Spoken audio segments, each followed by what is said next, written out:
Hello dear students and viewers, this is M. Kumar Sharma and I welcome all of you to my YouTube channel Grow Shine Classes पर मैं आप सभी लोगों का हार्दिक अभिनंदन करता हूँ। आज की क्लास इशॉप शेयर की दूसरी क्लास है। It's a second video chapter Aesop share after class और आज का हमारा टॉपिक है फोर फीचर ऑफ शेयर्स। तो डियर स्टूडेंट्स, मैं आपको सबसे पहले बताना चाहूंगा कि if any share holder is unable to pay call money or allotment money, even receiving successive notices from the company, then board of directors has right to forfeit the shares of such shareholder. यानी कि काफी notice मिलने के बावजूद भी अगर कोई share holder call money नहीं देता है या कॉल्स मनी नहीं देता है, अलॉटमेंट मनी नहीं देता है या उनमें से कोई एक नहीं देता है, तो उसके शेयर्स कंपनी फोरफिट कर सकती है। फोरफिट का मतलब शेयर्स को जब्त करना। तो इस प्रकार से शेयर फोरफिट किए जाते हैं। फोरफिट होने के बाद शेयर्स फिर किसी और शख्स को री इश्यू कर दिए जाते हैं, किसी और शेयर होल्डर को री इश्यू हो जाते हैं। यह कहलाता फिर री इश्यू ऑफ शेयर्स। तो इसके संदर्भ में हम सीखेंगे कि क्या क्या जर्नल एंट्रीज होती हैं और क्या टर्निंग पॉइंट्स और क्या टेक्निकल पॉइंट्स पर हमको समय ध्यान देना चाहिए। क्वेश्चंस स्क्रीन पर आपके पास आ जाएंगे, लेकिन सॉल्यूशन मेरे इमेजिनरी क्वेश्चंस के साथ हो रहे हैं। सबसे पहली बात हम ये करते हैं, what journal entries are expected to be made at the time of forfeiture reissue. और जब शेयर्स री इश्यू हो जाते हैं, तो उसके बाद ये देखा जाता है कि जाहिर सी बात है शेयर्स के री इश्यू होने पर किसी प्रकार का प्रॉफिट हो सकता है। लॉस कभी नहीं होगा, अंततः रिजल्ट लॉस में कभी नहीं आएगा, क्योंकि फोरफिटेड शेयर्स को अगर री इश्यू किया जाता है किसी भी घाटे पर, किसी भी लॉस पर, तो वो लॉस ध्यान रखिएगा शेयर फोरफिटेड का क्रेडिट बैलेंस से ज्यादा नहीं होना चाहिए। री इश्यूड शेयर्स के संदर्भ में जो फोरफिचर क्रेडिट बैलेंस होगा उससे ज्यादा शेयर फोरफिचर का डेबिट बैलेंस नहीं होना चाहिए। इसलिए अब प्रैक्टिकली आप देखेंगे कैसे करना है। तो हम इमेजिनेशन करते हैं कुछ चंद एंट्रीज के साथ। These entries are specially done on occasion of forfeiture of shares and thereafter we just reissue all the shares at discount. Reissued at discount. Reissued at discount को कंफ्यूज नहीं होना चाहिए।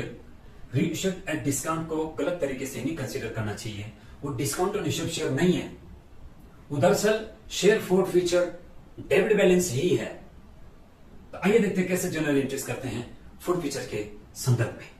सबसे पहले जब आप शेयर फोरफिट करोगे तो आपको शेयर कैपिटल अकाउंट को डेबिट करना है। Share capital account debited. अब आपकी तरफ से क्वेश्चन आ सकता है कि शेयर कैपिटल अकाउंट को डेबिट क्यों करते हैं?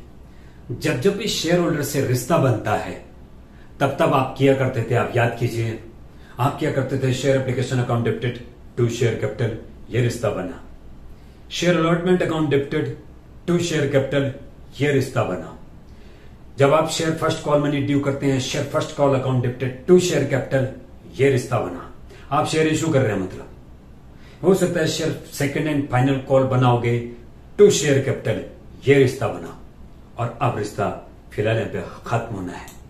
कहने का मतलब अब हम शेयर फोरफिट कर रहे हैं, तो जितने से आज तक शेयर फोरफिचर की डेट तक जितने से भी शेयर कैपिटल अकाउंट क्रेडिट हो चुका होगा, उतने से ही अगर हम शेयर फोरफिचर पर शेयर कैपिटल अकाउंट को डेबिट कर दें तो फिर शेयर कैपिटल अकाउंट कैंसिल हो जाएगा। यानी उस व्यक्ति से जो फॉर्मर हमारा शेयर होल्डर है उससे हमारे रिलेशंस खत्म हो जाएंगे और हम फिर शेयर्स को जब्त करके किसी और को शेयर्स रीइश्यू कर सकते हैं। तो आइए देखते हैं। शेयर कैपिटल डेबिट करना, आपने यहां पे लिखना है number of shares. Number of shares, मान लो कि नंबर ऑफ शेयर्स 1000 शेयर्स हैं। कितने हजार शेयर हैं? 1000 शेयर्स हैं।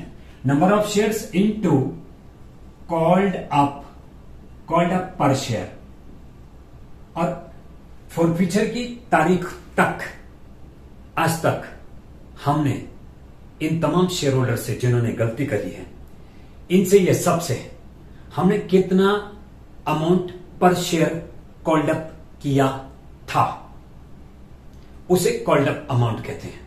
फर्ज कर लीजिए, फॉर एग्जाम्पल सारा शेयर जो है 10 रुपए का है, तो 10 रुपए में 3 रुपए एप्लीकेशन के हैं, 4 रुपए अलॉटमेंट के हैं, 2 रुपए फर्स्ट कॉल के हैं और 1 रुपए फाइनल कॉल का है।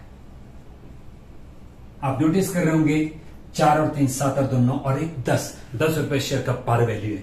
अब कल्पना कीजिए, इमेजिनेशन कीजिए, ये जो 1000 शेयर होल्डर वाला है, इसको हमने तकरीबन देखा, इसने एप्लीकेशन तो दे दिया, एप्लीकेशन तो हर कोई देता है, लेकिन उसके बाद ये अलॉटमेंट गड़बड़ कर गया, कट, शेयर फर्स्ट कॉल भी कट कर गया, और हमने क्या किया, इसको फाइनल कॉल का मौका नहीं दिया। इसका मतलब 4 और 3 7 और 2 9 रुपए इस व्यक्ति से कॉल्ड अप किया है आज तक, और फर्स्ट कॉल के तुरंत बाद ये स्टेटेड है क्वेश्चन में कि subsequently shares of such share holder forfeited for the non payment of allotment and first call, और फाइनल कॉल का तो हमने इनको मौका भी नहीं दिया। यानी अभी share second and final call जो है, share second and final call account, इस share second and final call account जो 1 रुपए की है, अभी तक हमने ड्यू नहीं करी हो। Share second and final call account debited to share capital, पूरे तमाम शेयर होल्डर्स के लिए अभी तक ये एंट्री नहीं हुई है। इससे पहले हमने शेयर फॉरफिट करने का मन बना लिया, 1000 शेयर्स को हमने फॉरफिट करने का मन बना लिया।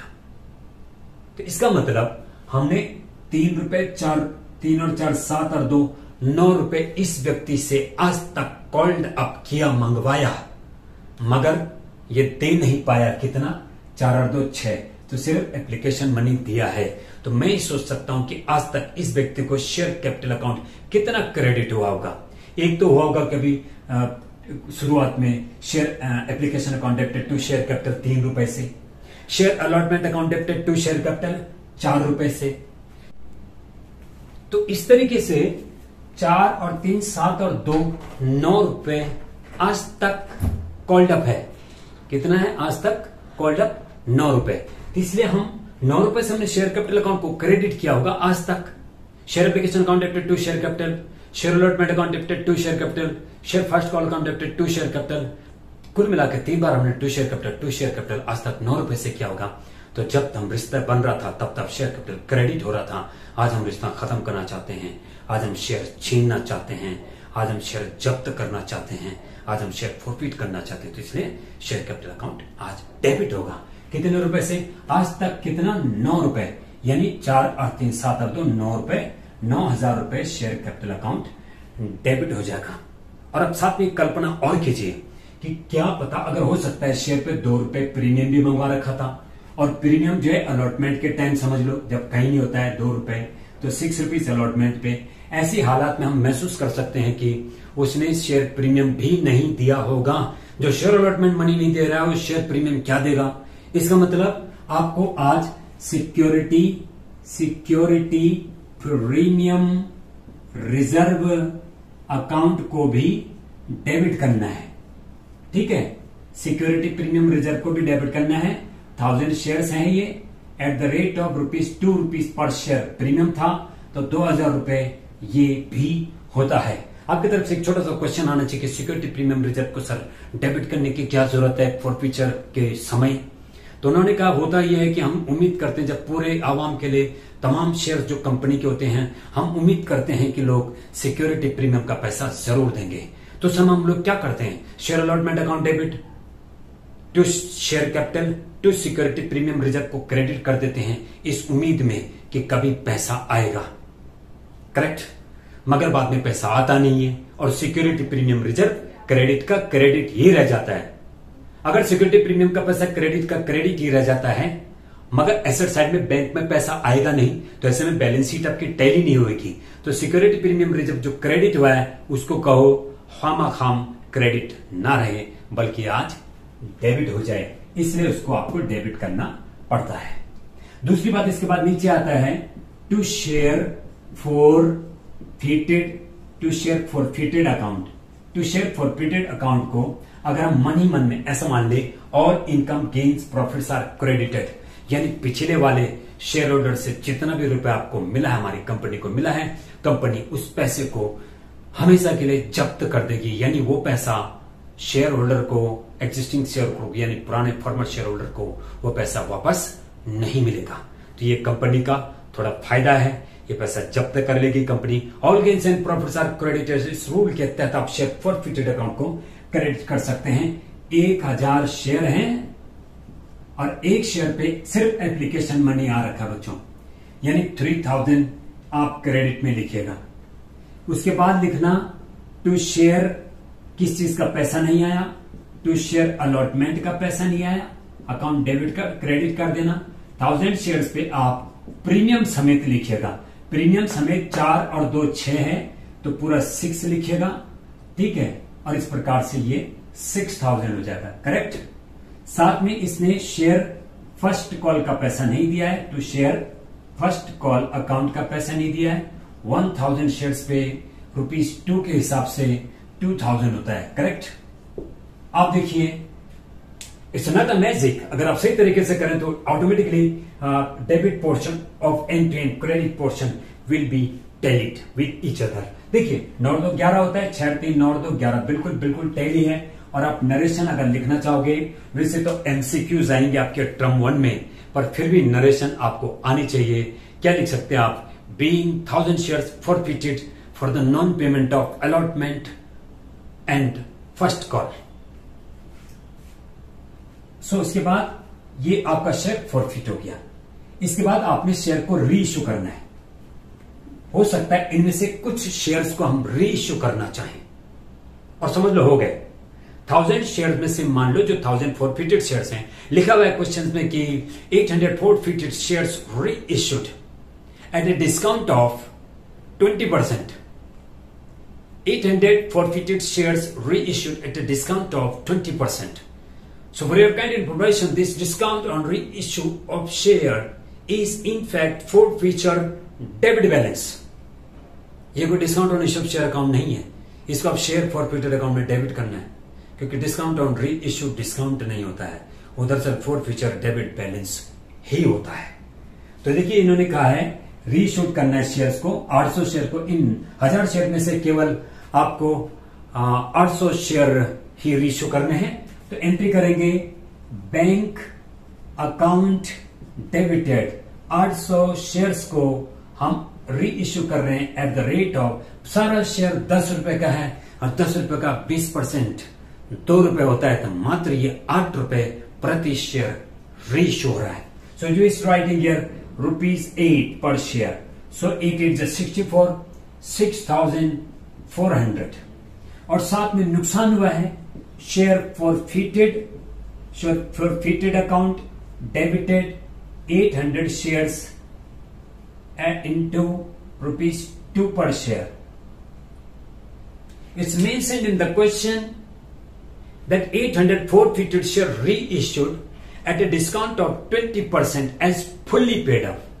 Fully paid up का मतलब है कि इस शेयर होल्डर को यह कह दिया गया कंपनी की तरफ से कि 8 रुपए आपकी तरफ से फुल्ली पेड अप माने जाएंगे। कुल मिला के फाइनल कॉल पर आपको किसी प्रकार का पैसा नहीं देना पड़ेगा। आप 10 रुपए के लिए कितना दे रहे हैं? 10 रुपए के लिए आप दे रहे हैं मात्र 8 रुपए। ये नहीं कि अभी 9 रुपए कॉल्ड अप किया था हमने, 1 रुपए फाइनल कॉल्ड अप नहीं था, तो ये 9 रुपए के लिए आप 8 रुपए नहीं दे रहे हो। हमने ये कह दिया कि आप 8 रुपए दे तो दीजिए सही, हम पूरी पेमेंट मान लेंगे। यानी फर्दर आपको भविष्य में कोई फर्स्ट कॉल बनेगी या बनती है तो आप किसी प्रकार का अमाउंट मत दीजिएगा। बस 100 बात की एक बात कि 10 रुपए के लिए आप 8 रुपए दे दीजिए। तो नुकसान हुआ 2 रुपए का। Share forfeited account debited 800 shares into 2। और हो सकता है इस क्वेश्चन के दरमियान ऐसी खास बात हो गई हो कि पूरे आवाम से जितने भी हमारे टोटल शेयर होल्डर्स हैं इन फॉरफिटेड शेयर्स को छोड़कर मान लो कि सारी कंपनी के 10,000 शेयर हैं, 10,000 शेयर्स में से 1,000 शेयर हमने फोरफीट कर दिए, तो 9,000 शेयर्स पर हो सकता है इस बीच फोरफीचर के बाद इस बीच सेकंड एंड फाइनल कॉल भी क्या पता ड्यू हो गई हो। तो अगर ड्यू हो गई होगी तो शेयर पूरे 10 रुपए तक पहुंच चुका होगा। उस 10 रुपए के लिए अब हमें नया शेयर होल्डर मिला है जिसको हम रीइश्यू कर रहे हैं, ये तमाम शेयर 800 शेयर। तो अब जो है 10 रुपए के लिए वो बंदा 8 रुपए दे रहा है, तो 2 रुपए का नुकसान हो रहा है। शेयर फोरफिटेड अकाउंट डेबिटेड, और आप क्या से शेयर जो पूरा निकल रहा है टू शेयर कैपिटल अकाउंट 800। तो ये जो नुकसान हुआ है 800 इंटू 2 1600 का लॉस हुआ है। एंड टू शेयर कैपिटल में 800 इंटू पूरा 10 लिखना आपने, ये पूरा 8,000 हो जाएगा, ये पूरा आपका 8,000 हो जाएगा, क्रेडिट में चला गया। और आप नरेशन लिखेंगे being 800 shares reissued at the rate of ₹8 as fully paid up.